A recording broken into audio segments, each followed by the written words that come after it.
Hey guys, Brian Delivery of the Goods here. Sorry about my last video being a response video. I just had to talk about that idiot Zach G for a moment.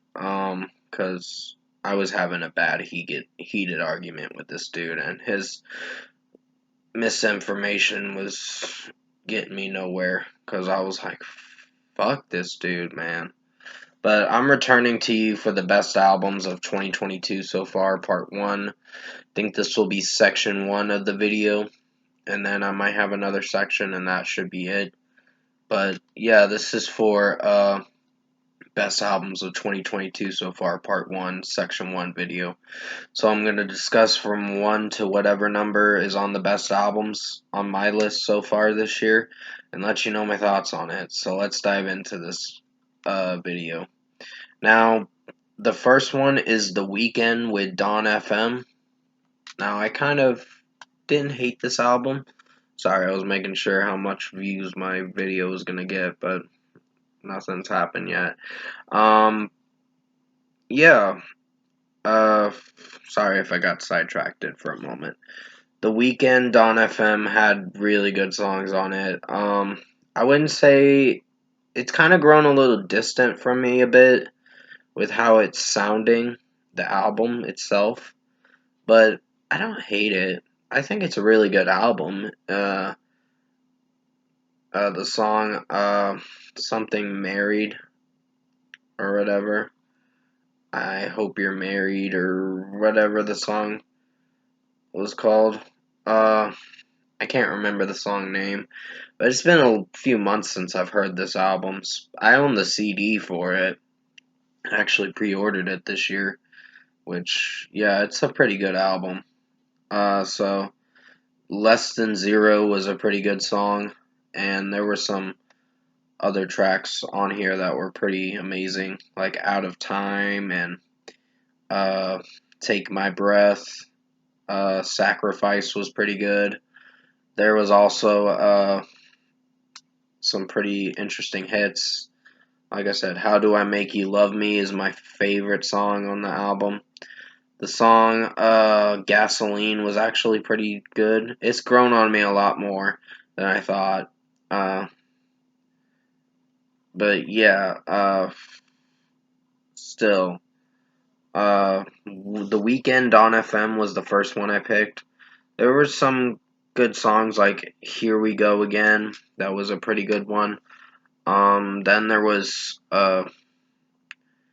some other ones like Best Friends and pretty much a lot of other good hits on this album. There was a little bit more of Jim Carrey in this album with the narration of the songs and all that. So it was pretty interesting to hear that combination with the mixing of this album. So, yeah, I know to some critics it may be a problem to them, or some critics may like it. This album was a huge success when it came out, so it was the first album to come out this year. But at number one, I picked The Weeknd with Dawn FM. At number two is Under Oath with Voyeurist. Now, I really enjoyed the song, uh, what is it called? Something I Have No Friends or whatever. I'm Out of Luck and Have No Friends, I think is what it's called. I think that's what the song's called. I'm not 100% sure. I'm pretty sure I'm out of luck and have no friends. Sorry. That's what the song's title name is. I was tending to forget, so please forgive me on that. But yeah, I'm out of luck and have no friends was a really cool song. It was really weird too, and pretty ominous, and kind of creepy too. So, got some weird vibes from that song, but it did pretty well. Damn Excuses, my favorite. Hallelujah is a really good one. So is the song it's the one with Ghostmane in it. I can't remember. It's been a few months since I've heard this album. I'd have to look at the track list again. Cycle, that's what it's called. But yeah, Cycle is what I was thinking of. Thorn was a pretty good one. No Oasis was even more creepy. So Voyeurs was a lot to take in for an album. It's one of those intense, weird ass albums that came out this year, but it's a pretty good one. Numb was my favorite song on this album. We're All Gonna Die is a pretty intense song too. So, yeah, there was a lot of interesting songs on this album, and I enjoyed the last song, Pneumonia. That was about the guitarist's dad that passed away for the first section, and then the second section ends with a pretty banging closer for sure. So, yeah, Under Oath Voyeurs was a pretty good album. So was Take a Breath. That was a really good song too. I really enjoyed it. No Oasis was too weird for my taste, but I didn't hate it. It just was a little weird and wonky for my taste, but of something that I'd like. But yeah, at number 2 I picked Under Oath with Voyeurs. At number 3 is Like a Storm with Okura. Now, I did enjoy Low. That was one of my favorites. The song before Low was pretty good too. And The Phoenix was a really good song. There was some other ones as well. Uh, Something to Ashes or whatever. Kingdom of Ashes or something like that. No, Kingdom is what one of the songs was called. Sorry, I'm Empire of Ashes is what the song is called. That was a pretty good song. That was the title I was thinking of. Sorry if I'm misreading what I'm looking at or trying to say or whatever. I'm just fucking up today because I've had a weird day, honestly. It's been an okay day, but it was just weird for me today. I've just been feeling down a bit today, but I think I'll be okay the rest of the day, hopefully. But at number 3 is Like a Storm with Okura. At number 4 is Pride Lands with Light Bends. Now, this was my pretty good album. It's more melodic than I thought it'd be, but it's a pretty effective album with what it's going for. The last song, The Sun Will Find Us, is my personal favorite song on the album. Then there's other ones like Lake of Twisted Limbs, which was pretty good. Um, Safer Here was a pretty melodic song until the scream comes in, and that's when the scream does really good. So, yeah, there's quite a bit to like about Pride Lands' new album. It's a pretty good album. It's not the best album of the year, but it's pretty good for what they went for. And sorry about the ding, that's my phone. So at number 4, I picked Pride Lands with Light Bends. Alright, at number 5 is Asking Alexandria with Never Gonna Learn EP, their extended play. Now it only has 3 or 4 songs on this EP, like, what's that song called? Find Myself, I think is what the song's called. Never Gonna Learn was an actual pretty good song. I didn't know if I was gonna like it at first because of the melody and how it was sounding, but it's grown on me a lot more throughout time. So, and the song with Maria Brink, Devil or something like that, I'm not 100% sure. That was a pretty alright song. Um, so yeah, I wasn't hating this new Asking Alexandria EP, Never Gonna Learn. There was a song about what is it? About his hometown or something like that. Danny Warsnop's hometown or something. It was some kind of song in the album or the EP that I was trying to think of. But still, at number 5, I picked Asking Alexandria with Never Gonna Learn extended play. At number 6 is Korn with Requiem. Now, this was a pretty good listen. I wouldn't say it's the best album this year, but it's a pretty good album for what they went for with this album. Start the Healing is my personal favorite song. Lost in the Granger was a little weird for me, but it was alright, I guess. Not the best kind of song I'd listen to, but it's alright, I guess. Um, I gave it a 3.5 out of 5. Sorry that I'm looking away for a moment from the video. But yeah, then there's Forgotten, which is a pretty banging song. So is Let the Dark Do the Rest.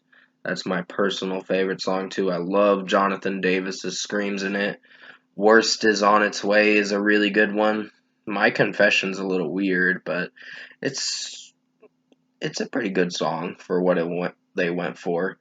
But yeah, My Confession can be an acquired taste to like, but I did enjoy the song for what it went for. Then you have uh, what is it called? Penance to Sorrow. I'm sorry if I'm trying to think of the song name. Um, and then there's the fifth song, Disconnect, and Hopeless and Beaten. And yeah, it's only a 9-track album, but also I include the I Can't Feel song. That was a pretty good song. Well, it was not a bad song, but it was still solid for what they went for with the song. So at number 6, I picked Korn with Requiem. At number 7 is Bad Omens with The Death of Peace of Mind. Now, this one I got a little bit to talk about with. I did enjoy this album a lot more than I thought. It's a pretty good album. I wouldn't say it's the best thing they've made.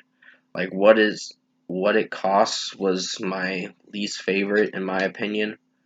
And then there's some other tracks like uh what is it? You have The Death of Peace of Mind was actually pretty good. It's a grower. That's what the song is. It takes time to grow on you. The Death of Peace of Mind, the title track. Concrete Jungle is my personal favorite song. I think about listening to the album again when I hear that song, and I'm like, okay, I gotta hear the album again. And then Nowhere to Go. I don't know, that song Concrete Jungle is so infectious to me that I just have to listen to it on repeat so much because it's that good. It's an interesting song to start the album. Um, Nowhere to Go is a pretty good song. So is Take Me First. And then we get to the more emotional part of the album, which is the Bad Decisions to the Gray. And those songs were pretty emotional, somewhat. Well, Bad Decisions was not getting to that point where it was emotional, but it got close to that point. But that's how I'm viewing it, at least. Uh, Just Pretend was a pretty emotional track, so it's got a lot of hits you in the feels kind of thing. So, yeah, Miracle was a pretty good one. Artificial Suicide I enjoyed. Um, and then there's I Don't Want the Money. What Do You Want From Me? Believe is one of the songs names or whatever. And then there's some other tracks like what is it? Somebody Else and Who Are You? And like I said, The Gray's a pretty interesting song. I like that song. Noah Sebastian's vocals is pretty good in that song. And yeah, didn't hate this album too much. Like a Villain was a pretty good one.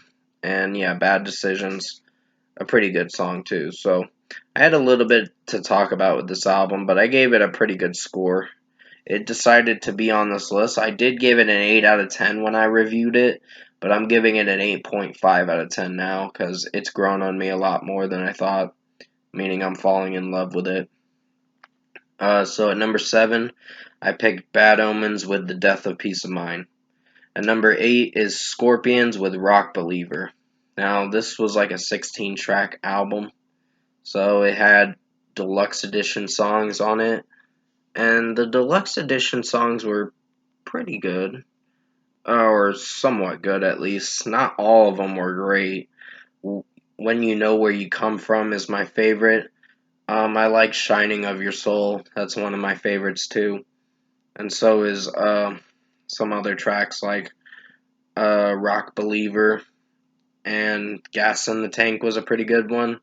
So was Roots in My Boots. That song's grown on me a lot more. I wasn't sure if I was gonna like Roots in My Boots at first, but it's grown on me a bit more.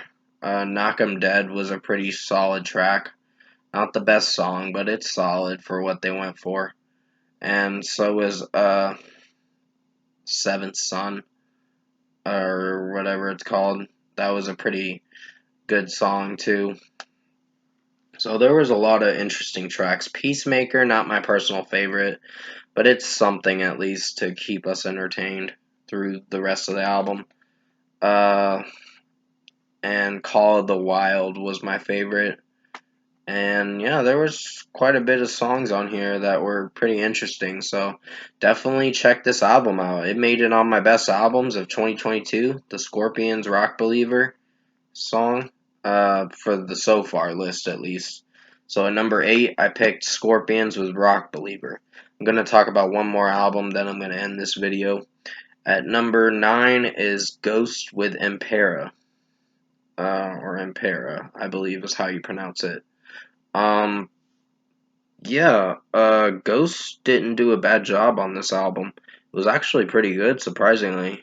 Kaisarion was a really good song. I really enjoyed that track for what they went for. Um, then you have Call Me Little Sunshine, which is pretty good. Hunter's Moon is pretty good too.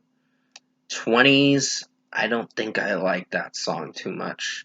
That was the song that really was controversial with me, meaning I have my opinions and critiques about it, but with the way the lead singer is singing it, uh, Tobias Forge, I meant to say.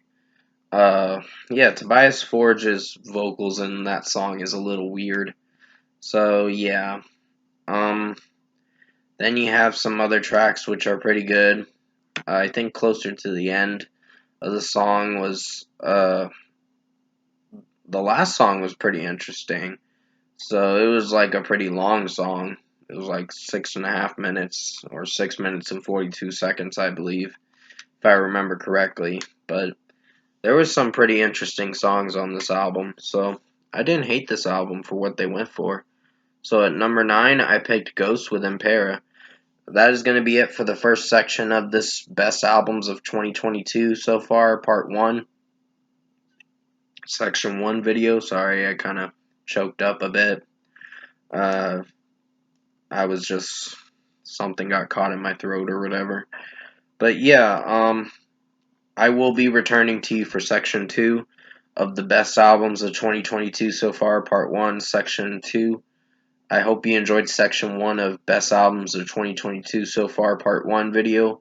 I did the best I could to make it as good as possible. Stay safe, take care, and I'll see you soon for the next part of Best Albums of 2022 so far, Part 1, Section 2 video.